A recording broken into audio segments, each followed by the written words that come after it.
oksigennya masih 95 sampai 100, kita bisa pakai nasal. Ya, yang kirain bertanya. Iya. Nasal kanul kita lepas aja.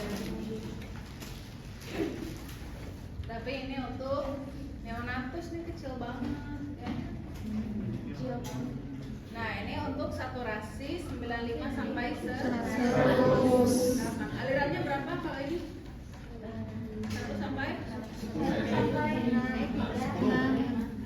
Ya, maksimal 6 sampai 6. Kemudian kalau saturasinya 95 ya sampai di atas, masih di atas 80 kan ya. Masih di atas 85 lah, itu kita bisa menggunakan berapa alirannya?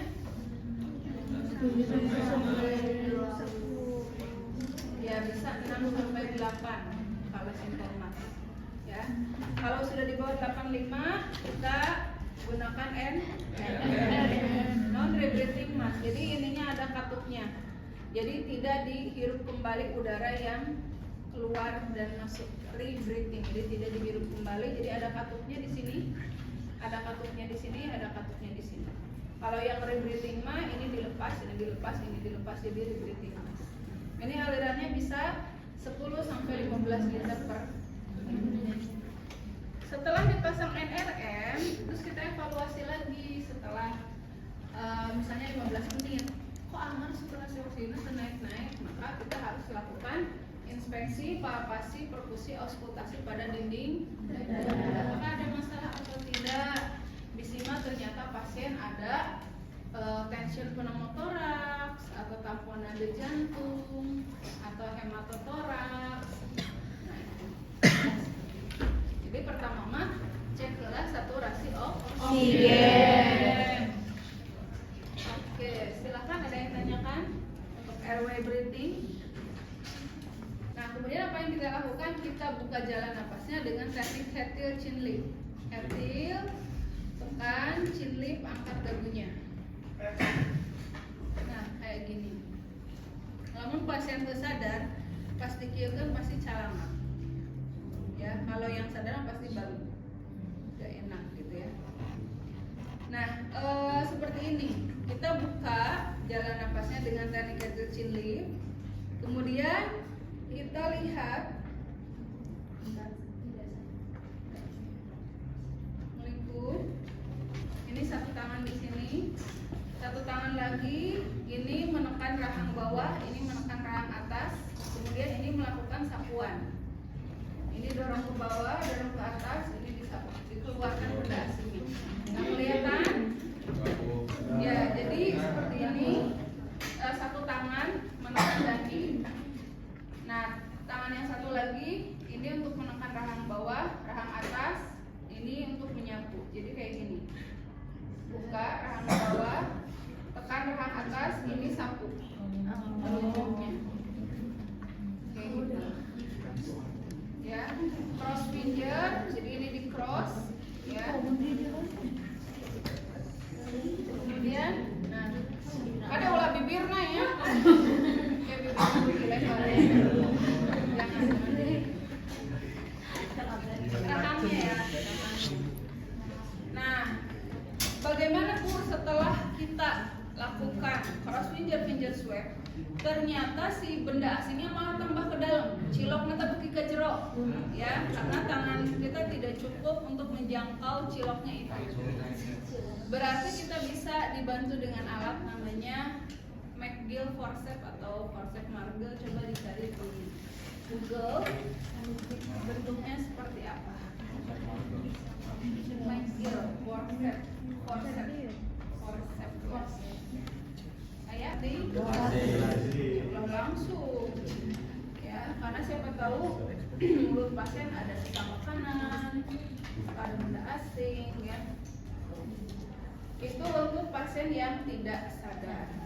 Pada pasien yang tidak sadar juga bisa dilakukan chest thrust. Kalau chest thrust sama seperti RJP, di antara kedua puting letakkan tangan, dilakukan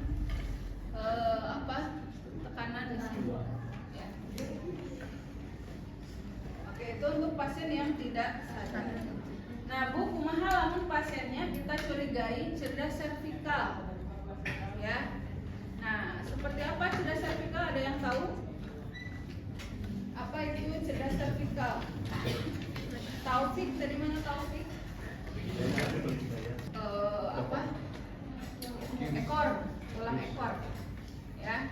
Kalau di sini namanya vertebra cervicalis, di sini thoracalis sepanjang dinding dada, ini lumbalis dan ada psikis di bawah. Ya, di tulang ekor.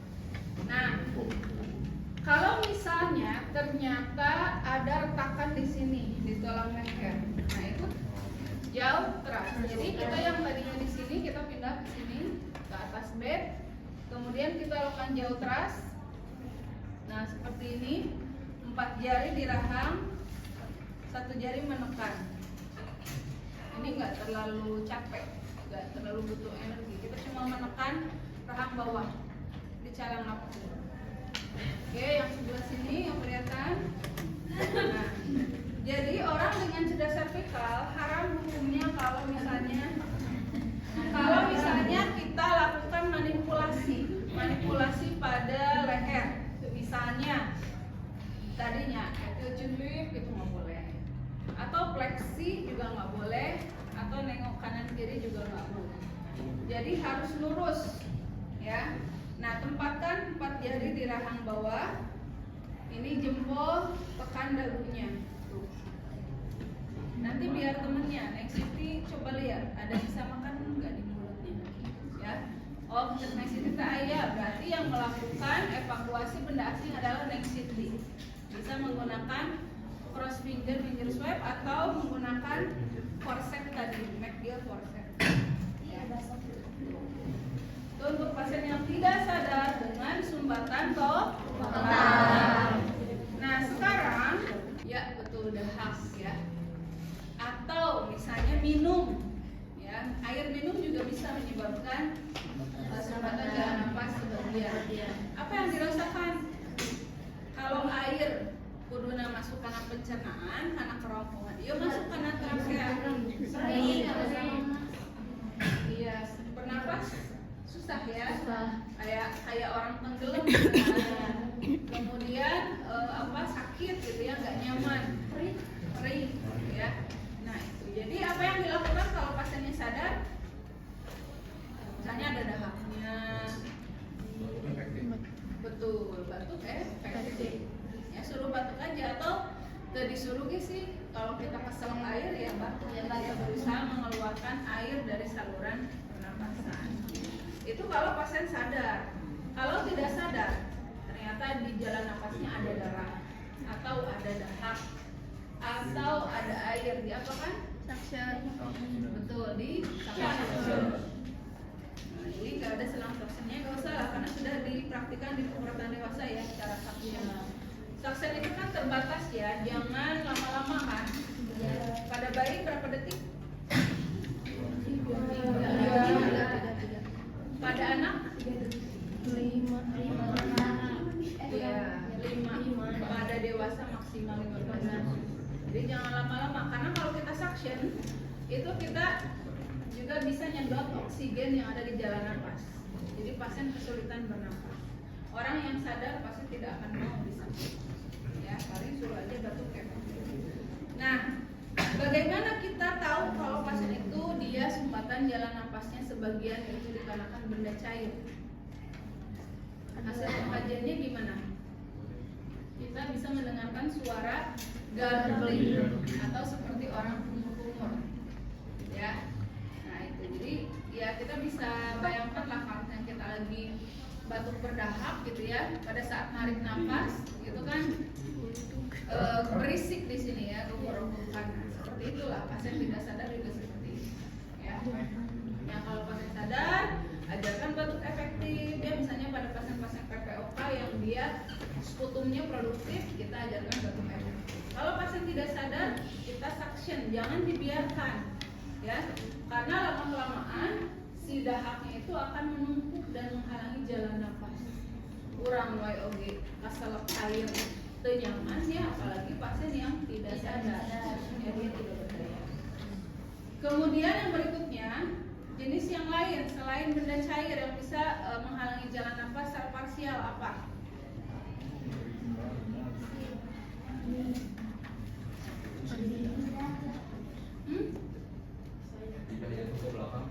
Betul, namanya apa? Betul, snoring atau ngorok. Siapa yang suka ngorok? Ya, jadi lidah jatuh ke belakang. Nah, itu orang yang tidur ngorok berarti dia lidahnya jatuh ke belakang dan menghalangi jalan nafasnya sebagian.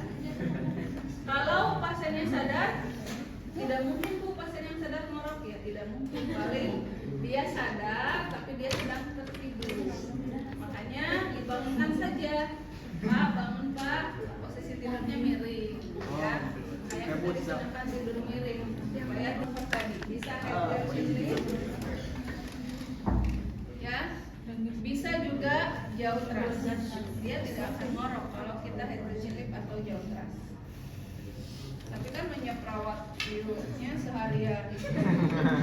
Jadi kita bisa bantu dengan alat. Kalau itu namanya manual, ya, dengan cara manual. Jadi buka jalan nafas manual untuk pasien yang tidak sadar itu head atau jauh teras, atau dengan dibantu alat.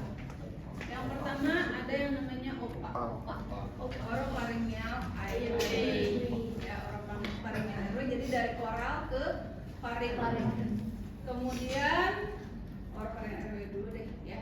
Nah, ini cara memasangnya adalah pertama diukur dulu, ya. Diukurnya dari sudut mulut ke ujung daun telinga, atau dari sudut mulut ke anulus mandibula. Sini. Siapa namanya? Ilman. Ke ujung daun telinga. Ini nggak nyampe. Berarti butuh yang lebih panjang. Atau bisa juga dari sudut mulut ke anulus mandibula, masih menghadap ke sana. Ini adalah anulus mandibula. Kalau yang lurus kelihatan banget tanpa diraba. Yang panjang, ya. Kalau kita dari sudut mulut, nah ke sini ini Ilman cocoknya yang ini. Ya. Jadi seperti dia ngukur nanya. Karena pasiennya ini ruptur mulutnya. Nah, dari sini ke sini ini cocok, ya. Kalau dari sini ke anulus mandibula ke sini ini terlalu panjang, jadi bisa pakai yang ini. Nah, ya. Jadi jarak antara sudut mulut ke ujung daun telinga itu lebih jauh, ya, jaraknya dibandingkan dari sudut mulut ke anulus mandibula. Jadi untuk pasien ini bisa pakai yang kuning, bisa pakai yang hijau, ya. Nah, pada saat pasien dia ngorok napasnya, kita pasang aja ini. Cara pasangnya adalah, ya, yang paling gampang adalah kita buka dulu jalan napasnya. Jadi head till, chin lip. Nah, ini kita lepas, ya, dagunya. Kita ambil alat. Nah, ini posisinya kalau tanpa menggunakan tong spatel kita balik. Kalau lidah kan bentuknya kayak gini, ya. Kita balik gini dulu. Masukin sampai ujungnya menyentuh langit-langit. Yang belakang boleh berdiri. Kemudian kalau sudah sampai langit-langit dorong. Nah, kayak gini. Udah selesai. Kalau mau lepas gampang, tinggal tarik. Ya, ke bawah. Nah, oke, kelihatan nggak? Nah, jadi kalau pasiennya kalau ini kita tidak perlu head till chin lip, ya, kita buka aja rahangnya, ya. Kita masukkan, tapi sama ya tadi, ya, diukur dulu, ya, mana yang cocok buat pasien. Bisa ini, bisa ini. Kita pakai yang ini deh. Pakai tangan yang non dominan, tangan kiri, ya. Masukkan tong spatel. Nah, dorong rahangnya ke bawah. Calawak, ya. Ini masukkan sesuai bentuk anatomi lidah. Jadi untuk dibalik kayak gini. Langsung masuk. Ini ditarik. Itu masuk, ini tarik. Ya. NPA.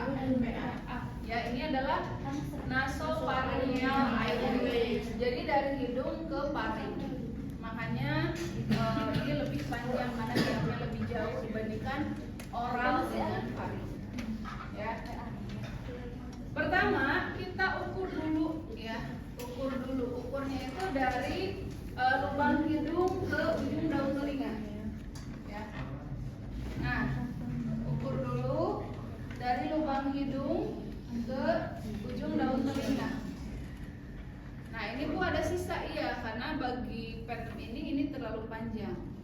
Ya, kurang pendek. Itu untuk panjangnya. Atau untuk diameternya kita lihat dari kelingking pasien. Karena pasiennya nggak ada tangannya, gimana kalau jari kelingking perawat ulah? Ya, kalau jari kelingking perawat, ya kita kira-kira aja lah lihat lubang kelingking. Kalau pasiennya ada tangannya, lihat jari kelingkingnya. Nah ini ya untuk mengecek diameternya.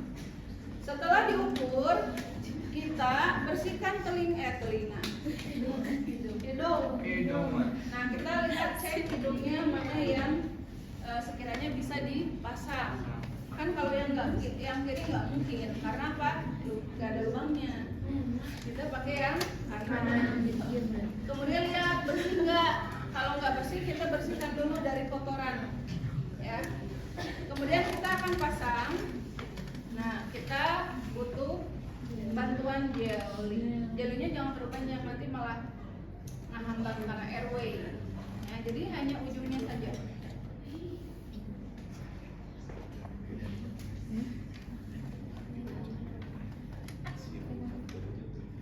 Ini lebih mudah. Ini sama seperti pasang NGT. Nah, pegangnya seperti ini ya. Jangan seperti ini.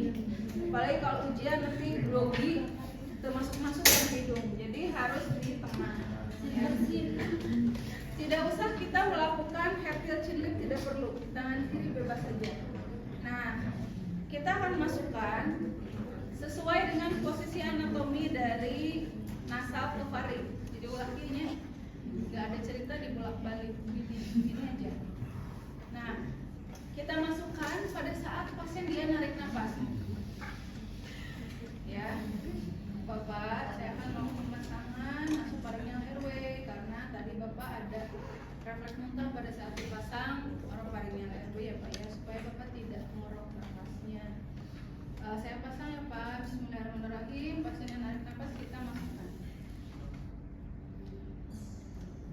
Nah ini udah mentok segini karena buat phantom tadi masih ada sisa ya, terlalu panjang. Kalau mau ngelepas juga gampang. Misalnya pasiennya sudah tidak membutuhkan NPA, pasien sudah mulai sadar, dia udah nggak ngorok napasnya, gitu ya. Kalau sadar ya mungkin besar tidak ngorok, jadi kita lepas saja. Pak ditarik ya, ditarik. Boleh pada saat mengeluarkan napas supaya kayak gitu, ya. Jadi untuk memasang NPA lebih mudah. Itu untuk ada laryngeal mask airway. Ini mah dari oral ke laring. Jadi ini panjang ya selangnya. Nah, pertama kita pilih dulu selangnya. Ini lihat saja di sini ada untuk ukuran berat badan. Dia selang ukuran kita untuk berat badan 50 sampai 70 kg. Jadi ini tinggal dimasukkan saja sesuai bentuk anatomi jalan nafas, masukin. Nanti kalau sudah sampai di laring, nah kita ambil bagging dan ambil stetoskop, ya. Pasiennya kemudian di bagging, ya sambungkan karena bagging atau BVM, ya dipompa. Ini sama nggak kanan dan kiri? Kalau udah sama berarti udah pas masuknya. Kita tinggal fiksasi menggunakan usap darah. Nah, supaya nanti dia terfiksasi di laring, kayak gini. Jadi tidak mudah lepas. Kalau mau melepas, gampang, tinggal dikeluarin dulu udaranya. Terus sampai di. Ya. Nanti ibu share videonya, banyak juga di YouTube, silakan untuk share. Itu. Atau bisa juga menggunakan airway definitif yaitu TT, endotracheal tube. Buku naon nih ukurannya lebih kecil daripada LMA sama NPA ya iyalah karena ini untuk bayi baru lahir ya. Ini nomor 3,5. Tadi kalau untuk dewasa mah perempuan nomor 7, laki-laki 7,5. Atau kita bisa lihat jari kelingking pasien untuk menentukan diameternya mana sih ya teh ya. Tinggal lihat jari kelingking pasien sesuai tidak dengan diameter selangnya. Kalau ini mah dari mulut ke trakea. Nah kalau ini mah dipasangnya oleh dokter anestesi, perawatnya emang asisten. Ya. Oke, sampai di sini ada yang tanyakan? Akan cek respon, ya. Yang utama ya, nggak usah dicek respon kalau pasien tidak sadar baru cek respon. Apa? Lupa, ya. Tapi kalau dia sadar tidak usah, ya. Cek respon, kalau tidak berespon alias pingsan pasiennya, baru kita minta bantuan, ya, minta bantuan. Kemudian minta bantuan, setelah minta bantuan cek nadi. Kalau tidak ada nadi RGP, kalau ada nadi kita ke airway, ya. Nah, masalahnya di sini yang akan kita pelajari adalah airway breathing management. Jadi ya kita asumsikan circulationnya aman, ya. Oke, sekarang kita ke airway. Airway itu dari mana ke mana? Airway dari mana ke mana? Ya, bisa kelas dulu ah. Absen lainnya kayaknya udah mulai banyak yang datang. Jenis